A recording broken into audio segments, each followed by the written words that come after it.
বাড়ি থেকে বেরোতে বেরোতে 12টা সাড়ে 12টা বেজে গেল। আর আবার দেখো, দুটো বাজতে না বাজতে আবার চলে আসলাম। তাই কাকিমা বলছিল যে এত তাড়াতাড়ি চলে আসলে। আমি বললাম সকালে তো রান্না করিনি, আর এমনিতেও তো দেরি হয়ে গেছে অনেকটাই যেতে। তার মধ্যে দেখো, সকালবেলা যখন খাওয়াচ্ছিলাম দুধ মুড়ি, তখন কিন্তু খেলো না। আর যেই দোকানে গেছি, আমি কাজে ব্যস্ত, তখন দিদি বাড়ি চলো দিদি বাড়ি চলো করে মাথা খারাপ করছে। তাই এই কুলগুলো না কালকে কিনেছিলাম, তা ভুলেই গেছিলাম বার করতে। ব্যাগের ভেতরে ওইভাবেই ছিল, অর্ধেক জিনিস বার করেছি, আর অর্ধেক যেহেতু শুকনো পেঁয়াজ আর আলু ছিল, ওই জন্য ভাবলাম যে পরে করব, তার সময় পাইনি বার করতে। তো এখন প্যাকেট থেকে বার করে এবার এগুলো ধুয়ে দেখি বসে বসে খাবো, যতক্ষণে রান্না হবে ততক্ষণে কুলগুলো খেয়ে নেবো, নাহলে কিন্তু আর খাওয়া হবে না। ওই যে তোলা থাকবে তো তোলাই থাকবে, সে তারপরে লাস্টে পচে শুকিয়ে ফেলা যাবে। আমার কাণ্ড এই হয়। আর এখন দেখো দিদি মাথা খারাপ করে দিচ্ছে, ওকে আলাদা করে বাটিতে দিতে হবে। আচ্ছা বলো তোমরা, এবার এখান থেকে দুটো একটা করে তুলে তুলে খেলেই হয়? তা হবে না, আলাদা করে বাটি করে দিতে হবে। তো ওকে দিয়ে দিয়েছি, আর আমি কিছুটা দেখো এখান থেকে ওই একটা দুটো করে নিচ্ছি, একবারে আলাদা যে বাটি করে নেবো সেটা না। আর এটা তো আম, নোংরা বা এঁঠো হওয়ার সেরকম কিছু নেই। আর আহ, হনুমানের মতন দু চারটে চিবিয়ে চিবিয়ে খেয়ে নিচ্ছি, ততক্ষণে রান্না হতে থাকুক। তাও খাওয়াটা যে শান্তিভাবে খাবো, সেটাও দেখো আমার উপায় নেই। আর তাড়াহুড়ো করে খেতে হচ্ছে, কেননা ওদিকে আবার প্রেশারে সিটি দিলেও ভাত বসিয়েছি তো, তখন আবার গলে পাক হয়ে যাবে, তখন আর এক সমস্যা হবে। আর কালকের একটু মাংস রয়েছে, আর একটু ভাত রয়েছে, তো অল্প একটু ভাত করলেই হয়ে যাবে। আর একটু ডিমের পোচ কারি করব। তো দেখো এখন ডিমগুলো নিয়ে চলে এসেছি, আর এর মধ্যে কটা রসুনও আছে, রসুন ছিল না একদম। তাই একটু রসুন না নিলে নয়, তাই জন্য আবার মুদি দোকান থেকে রসুন আর ডিমগুলো নিয়ে আসলাম। আসার পথেই নিয়ে এসেছি। আর এখন এবার দেখো কড়াই বসিয়ে দিয়েছি, কড়াইটা গরম হতে হতে পেঁয়াজ কুচাতে থাকবো। আর রসুন কুচিয়ে, লঙ্কা কুচিয়ে, আদা মানে সব কিছু কেটে গুছিয়ে নিতে থাকবো। কড়াই যতক্ষণ গরম হবে ততক্ষণের মধ্যে একটা একটা করে আমার সব গোছানো হয়ে যাবে। আমি কিন্তু এইভাবেই করি, আলাদা করে পরিপাটি করে গুছিয়ে করার মতন সময় আমার নেই। এবার কড়াই গরম হবে, তেল গরম হতে হতে বাকিটা আর কিছুটা গুছিয়ে নেবো। আর এই বাটিটার মধ্যে আমি কেন রাখি জানো তো? এই কন্টেনারটার মধ্যে রাখলে কি হয়, তেলটা যে গড়িয়ে পড়ে সেটা কিন্তু মেঝেটার মধ্যে তেল চিটে হয় না। তো সেই জন্যে কিন্তু আমি সব তেলের পাত্রেই তলায় একটা করে বাটি বা কিছু দিয়ে নিই। আর দেখো সব কিছু কিন্তু আমি কুচিয়ে রেডি করে নিয়েছি। আর একটা টমেটোও দিয়েছি। এবার একটা একটা করে দেব, আর ভাজা ভাজা করব, করে তারপরে এবার ডিমের পোচকারিটা কিভাবে করছি, অবশ্য আগেও করেছি অনেকবার, তবে ভিডিওও দিয়েছিলাম, তোমরা দেখে থাকবে নিশ্চয়ই। আর আজকেও করছি, কি করব, প্রত্যেক দিন তো আমাদের কিছু না কিছু করতেই হবে। আর এটাও তো একটা কাজের মধ্যে আমি মনে করি। কেন,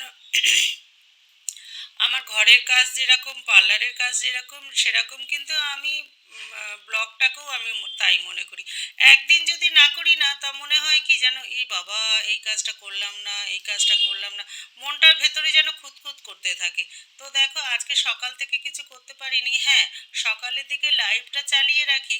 এবার লাইভটাও চালিয়ে যে আমি সামনে বসে ঘন্টার পর ঘন্টা কথা বলবো, সেই সময়টুকুও কিন্তু আমি পাই না।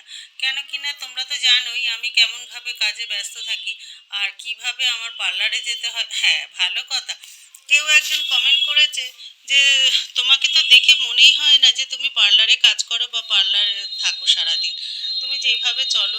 হ্যাঁ গো, কি করব, আমার একদমই সময় পাই না।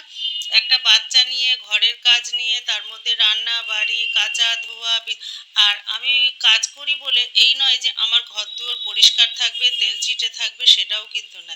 আশা করি তোমরা আমার রান্নাঘরের এই দেয়াল টেয়ালগুলো এগুলো দেখে বুঝতেই পারছো।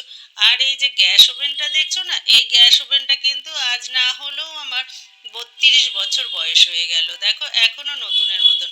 আর এই দেখো মটরশুঁটিগুলো বার করেছি, এই মটরশুঁটিগুলো ছাড়িয়ে কাচের বয়েমে রেখে দিয়েছিলাম।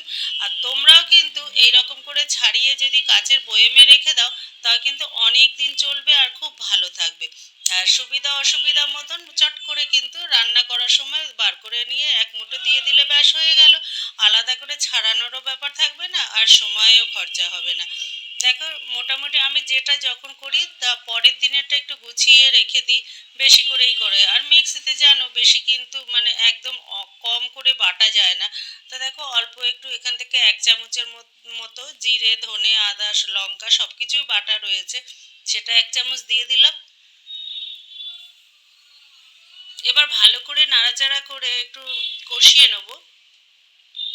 একটু কষিয়ে নিয়ে তারপরে জল কিন্তু দেবো না। তেল যেটা ছাড়বে সেটার মধ্যেই কিন্তু ডিমগুলো ফাটিয়ে দিয়ে দেবো। আর এইভাবেই কিন্তু একটু কষাতে থাকবো। আর মটরশুঁটিগুলো দেখো এর মধ্যেই কিন্তু সিদ্ধ হয়ে যাবে। আর টমেটো তো সিদ্ধ হওয়ার কোনো বালাই নেই, ওর সঙ্গে সঙ্গেই গলে যায়। আর এই রকম পোচকারিটা করতে না অনেকটাই সময় কম আর সুস্বাদু হয়ে যায়। যখনই আমি ভাবি যে রান্না করব কি তখন কিন্তু আমি এই রান্নাটাই করে নিই। এক তরকারি দিয়ে খাওয়া হয়ে যায়। হ্যাঁ, আর একটা কথা মনে পড়লো, একটা তরকারি দিয়ে যদি আমাদের যেটা বেস্ট হবে না সেটাই সবাই খাবে। আর বাকি ভাজা ভুজি ডাল যেটাই থাকুক সেটা তো খাওয়া হবেই না। আর ডালের কথা বলতে গিয়ে মনে পড়লো যে ডাল যদি আমি একদিন করি সেইটা আমার 1 সপ্তাহ গড়াতে গড়াতে তারপরে ডাস্টবিনে চলে যায়। দেখো, এখন মশলাটা কিন্তু তেল ছেড়ে দিয়েছে।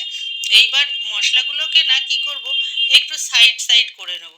যেহেতু 3টে ডিম ওই জন্য মশলাটা কিন্তু অনেকটাই কম লাগছে। কেন বলো তো? নাহলে কিন্তু না অনেকটা বেশি থাকলে রাত্রে কিন্তু খাওয়ার কোনো ঠিক থাকে না। আর এখন যতদিন শীতকাল ছিল ততদিন কি করতো, রাত্রে ডিম ভুজিয়া রুটি, নাইলে বেগুন ভাজা রুটি, নাইলে ম্যাগি এই খাবে। এবার একজন যদি একরকম খায়, আবার আমার জন্য কি করি, দিদির জন্য কি করি, এই রকমের সবাই যদি একরকম খায় না রান্না করতে কিন্তু অসুবিধা হয় না। আর এক একজন যদি এক এক রকম খায় তখন কিন্তু রান্না করতেও অসুবিধা হয়। তাই এবার ওরা যেটা খায় আমিও সেটা খাই, আমার তো কোনো বিচার নেই। এবার দেখো, মশলাটা একটু সাইড করে নিয়েছি, নিয়ে ডিমটা ফাটিয়ে দিলাম। একে একে আমি 3টে ডিম ফাটিয়ে দেবো। একদম যেহেতু মাপের মাপের অল্প করে রান্না করব ওই জন্য 3টে ডিমই দেবো, এর বেশি দেবো না। আর আমরা 3জন মানুষ, 3জনের 3টে অনায়াসে হয়ে যাবে। আর মশলা যতটুকুনি থাকবে ততটুকুনি কিন্তু এখনই খেয়ে নিতে হবে। নাইলে ওই রাত্রে নকশা হবে, কেউ রুটি খাবো না ম্যাগি খাবো না চাউমিন খাবো এই করতে থাকবে। তো ওই জন্য কিন্তু বেশি করছি না। আর দেখো, এবার প্রত্যেকটা ডিম ফাটিয়ে দিয়ে দিলাম। এবার কিন্তু এই এই জিনিসটা কিন্তু না একদম কম আঁচে হবে, বেশি আঁচ বাড়িয়ে দিলে নাহলে কিন্তু পুড়ে যেতে পারে। এবার দেখো, অল্প আছে। এবার ওটা মানে যেরকম ডিমের পোচ হয় সেম একদম ওরকম হবে, কিন্তু মশলার ওপরে হবে। তো ওইভাবেই করছি, তোমরা দেখে বুঝতেই পারছো নিশ্চয় ডিমের পোচগুলো একদম ওপরে কিন্তু রয়েছে। আর এগুলো কিন্তু ভেঙে যায়নি। আর সব থেকে ভালো লাগে কি জানো তো, যদি ডিমের কুসুমগুলো যখন থাকে গোটা গোটা, তো এগুলো কিন্তু আর মানে হাফ বয়েল যেরকমের সেরকম থাকবে, খুব ভালো লাগবে। এবার দেখো, রান্না তরকারি নিয়ে চলে এসেছি, এবার খেতে বসছি। আর এই যে বাপ বেটি এত হল্লা করতে থাকে, দুজন মিলে ঝামেলা শুরু করে দিয়েছে। তো বন্ধুরা, এখন ভিডিওটা শেষ করছি, আবার দেখা হবে আগামী দিন অন্য ভিডিওতে। সবাই সুস্থ থাকো, ভালো থাকো, টাটা।